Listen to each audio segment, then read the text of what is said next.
We have another listing, guys. This is 7,283 square meters.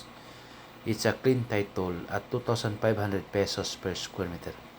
So kini nga beach lot, guys, nindot yun ni kayo na mga cottages nya na pag UPS fan. So the price is 2,500 pesos per square meter. Located in Buena Vista Bohol. So Buena Vista yun ni si, guys.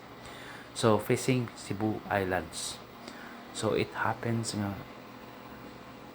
low tide siya, guys, as you can see, no, pero nindot yun, no, nindot siya.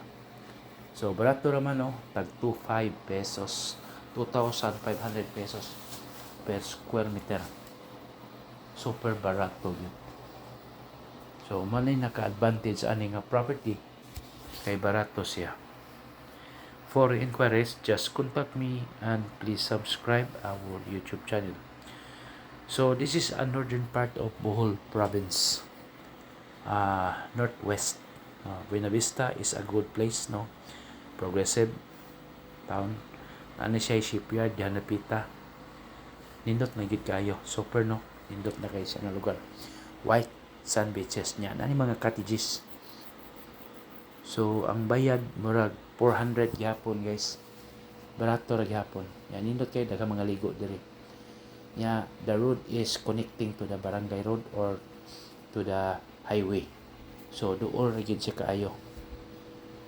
For inquiries, just contact me, no, again, and please subscribe our YouTube channel. So water, electricity are available. So nindot yun siya nga property, guys.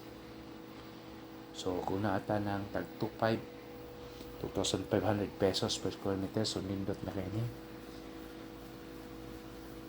Na-face pan, no, nindot. Mani naka-advantage sa nga property na i-face pan.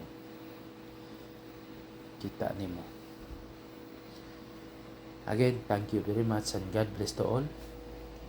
Happy viewing. Bye. So facing Cebu Island, nagatubang ni sa Subo. Thank you.